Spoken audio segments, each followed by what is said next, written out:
हार्दिक पटेल ने कांग्रेस से इस्तीफा दे दिया है। इस्तीफा देने के बाद हार्दिक पटेल का ट्वीट भी सामने आया है।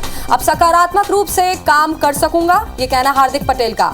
आज मैं हिम्मत करके कांग्रेस पार्टी के पद और पार्टी की प्राथमिकता सदस्यता से इस्तीफा देता हूं। मुझे विश्वास है कि मेरे इस निर्णय का स्वागत मेरा हर साथी और गुजरात की जनता करेगी। मैं मानता हूं कि मेरे इस कदम से बाद में भविष्य में गुजरात के लिए सच में सकारात्मक रूप से कार्य कर पाऊंगा। इस वक्त की बड़ी खबर हम आपको दिखा रहे हैं, जहां पर हार्दिक पटेल ने कांग्रेस से इस्तीफा दे दिया और इस्तीफा देने के बाद हार्दिक पटेल ने ट्वीट भी किया है।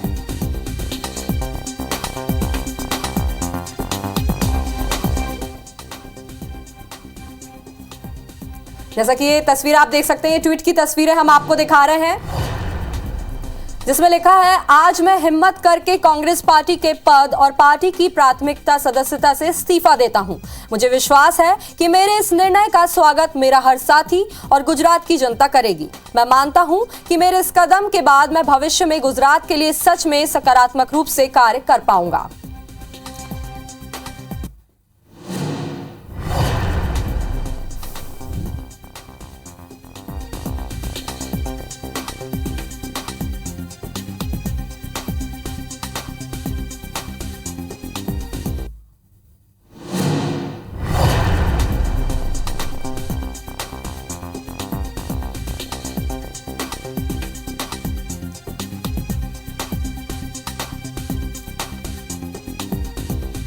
हार्दिक पटेल ने बाकायदा ट्वीट भी किया है।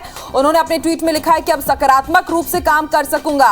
आपको वो ट्वीट भी हम दिखाएंगे जब से थोड़ी देर पहले हार्दिक पटेल ने किया है। ट्वीट के साथ ही उन्होंने अपना रेजिग्नेशन लेटर भी सोशल मीडिया में शेयर किया है।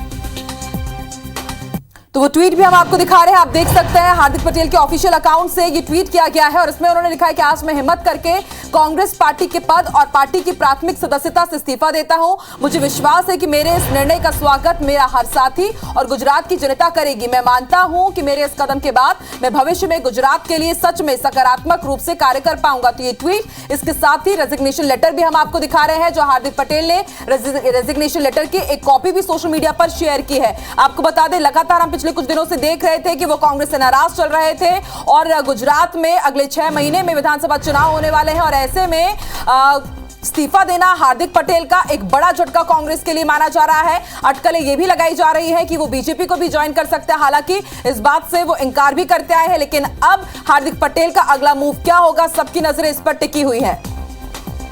वो ट्वीट भी हम आपको दिखा रहे हैं, इसके साथ ही रेजिग्नेशन लेटर भी हम आपको दिखा रहे हैं। जब से कुछ देर पहले हार्दिक पटेल ने अपने ट्विटर अकाउंट, जो उनका ऑफिशियल ट्विटर अकाउंट है, उस पर उन्होंने शेयर किया है, कांग्रेस से इस्तीफा उन्होंने दे दिया है।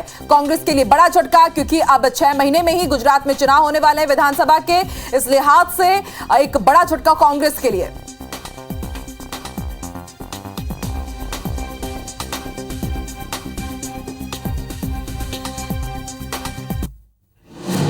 इस वक्त हमारे साथ फोन लाइन पर मौजूद हैं IBC 24 editor in chief Parmendra sir ji. Parmendra ji, बड़ी खबर आई, कांग्रेस पार्टी से इस्तीफा दे दिया है हार्दिक पटेल ने। माना यही जा रहा था कि वो नाराज चल रहे थे।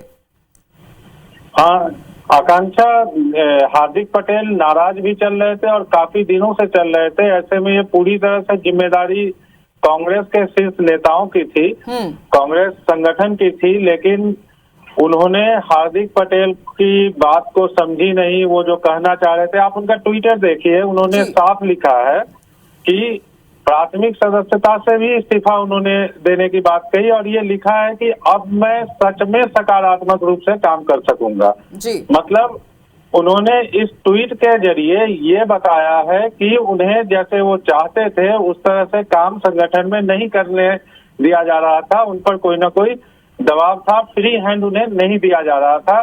तो ये कांग्रेस के लिए निश्चित रूप से न सिर्फ एक झटका है, बल्कि एक संदेश भी है कि जो लोग काम करने वाले हैं, आप देखिए हार्दिक पटेल की अहमियत गुजरात में कितनी ज्यादा है कि कांग्रेस ने उन्हें एक तरह से अपना चेहरा बना करके पेश किया था और बहुत बड़े पाटीदार नेता हैं। इनकी वजह से बीजेपी को भी परेशानी हो रही थी, क्योंकि पाटीदार जो है वो बीजेपी का बहुत सशक्त वोट बैंक है, बहुत ट्रस्टेड वोट बैंक है। ऐसे में विधानसभा चुनाव के ठीक पहले हार्दिक पटेल का इस्तीफा कांग्रेस के लिए एक खतरे की घंटी है, एक अलार्मिंग बेल जिसको हम बोलते हैं वो है। सर आपसे ये भी समझना चाहेंगे, अभी जब उदयपुर में चिंतन शिविर चल रहा था वहां पर तमाम युवा नेता शामिल थे, लेकिन यहाँ पर कहीं पर भी हार्दिक पटेल नजर नहीं आए। तभी से कयास लगने लगे थे कि उनकी नाराजगी भी है और अब उनका ये ऐलान, यानी कि बहुत पहले से नाराजगी चली आ रही थी और अब इसका खामियाजा कांग्रेस को भुगतना पड़ेगा। निश्चित रूप से आप जिस तरह से आप वहां पर देखें, गुजरात विधानसभा की, गुजरात की स्थिति देखें कि कांग्रेस वहां पर धीरे धीरे पूरी तरह से खत्म हो चुकी है और रिवाइवल की जो कोशिश थी वो हार्दिक पटेल उसमें मुख्य भूमिका निभाने वाले थे, उनमें मुख्य भूमिका निभाने की क्षमता भी थी, लेकिन कांग्रेस ने हार्दिक पटेल को खो दिया है और अब कांग्रेस को एक चेहरा भी तलाशना पड़ेगा। बहुत मुश्किल कांग्रेस के लिए होने वाली है। चिंतन शिविर की बात आपने कही, चिंतन शिविर में ये कहा गया था कि हम जनता के बीच जाएंगे, एक रिवाइवल प्लान पर पूरी तरह से पार्टी ने, पूरे देश भर से जुटे नेताओं ने चर्चा की, लेकिन उसके तुरंत बाद ये स्थिति आई है और कांग्रेस को अब सच में चिंतन करना पड़ेगा कि उसे किस तरह से अलग अलग राज्यों में आगे बढ़ना है। अपने जिन नेताओं को, जिनका जनाधार है जनता के बीच, वो इसी तरह से अगर गंवाती जाएगी तो फिर फाइट कैसे करेगी, क्योंकि बीजेपी बहुत सशक्त है, न सिर्फ गुजरात में बल्कि पूरे देश में, और कांग्रेस कमजोर है और इस तरह जो इस्तीफों का दौर चल रहा है उससे और ज्यादा कमजोर होती चली जाएगी। बिल्कुल तय बात है, बहुत बड़ा झटका है। सर ये भी आपसे समझना चाहेंगे कि बीते कुछ दिनों से वो बीजेपी की भी तारीफ करते हुए नजर आए, कुछ उनके ऐसे बयान आए, हालांकि वो इनकार भी कर रहे हैं, तो अब माना जा सकता है कि बीजेपी से जो नजदीकियां बढ़ रही है तो अगला मूव भी बीजेपी की तरफ हो सकता है क्या हार्दिक पटेल का? आकांक्षा इसमें कोई हैरानी जैसी बात नहीं है, क्योंकि कांग्रेस और बीजेपी यही मुख्य दो पार्टियां हैं गुजरात में जी। और इन दो पार्टियों में अगर वो कांग्रेस से नाराज चल रहे हैं तो जाहिर सी बात है कि विकल्प के तौर पर बीजेपी को ही देखेंगे। तो जब उन्होंने पहली बार जब बीजेपी की तारीफ शुरू की, कांग्रेस में अपनी बात उठानी शुरू की कि उन्हें काम नहीं करने दिया जा रहा, हो जैसा चाह रहे हैं वैसा पार्टी नहीं कर पा रही है, नहीं करने दे रही है, तो कांग्रेस को ये चाहिए था कि हार्दिक पटेल से बात करते, जो विवाद के मसले हैं उसे सुलझाती और फिर जो है हार्दिक पटेल और कहीं भी कोई भी संगठन में, देखिए संवाद से हमेशा समाधान निकलता है, लेकिन कांग्रेस में जो है एक संवाद की प्रक्रिया जो है वो टूटती सी जा रही है और जिसका नतीजा देख रहे हैं कि कांग्रेस अपने इतिहास में, अब तक के इतिहास में सबसे बुरी स्थिति में है, सबसे कमजोर स्थिति में है। सर क्या अब आगे संवाद की प्रक्रिया की शुरुआत की जाएगी क्या, क्योंकि इन्होंने तो ऐलान कर दिया कि छोड़ देंगे, तो क्या कदम उठाया जा सकता है कांग्रेस की तरफ से, डैमेज कंट्रोल करने की कोशिश की जाएगी क्या?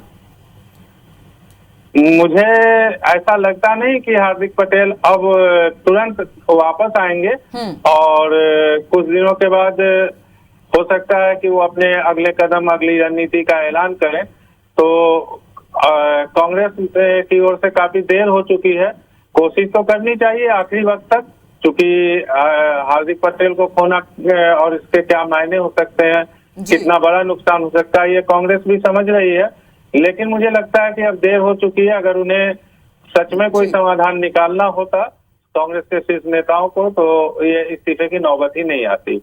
बिल्कुल, बहुत बहुत शुक्रिया सर हमारे साथ जुड़ने के लिए और इस खबर का असर कितना होगा और इस खबर के मायने क्या है वो हमें समझाने के लिए। तो इस वक्त की बड़ी खबर आपको बता रहे हैं, हार्दिक पटेल ने कांग्रेस इस्तीफा दे दिया है और उसके साथ ही ट्वीट किया है, उन्होंने अपना रेजिग्नेशन लेटर भी सोशल मीडिया अकाउंट पर शेयर किया और उसके साथ ही हार्दिक पटेल ने ट्वीट में जो सबसे बड़ी बात लिखी वो ये कि काफी हिम्मत के बाद मैं कांग्रेस के पद और पार्टी की प्राथमिक सदस्यता से इस्तीफा दे रहा हूं और अब मैं सच में वाकई गुजरात की जनता के लिए सकारात्मक रूप से काम कर सकूंगा।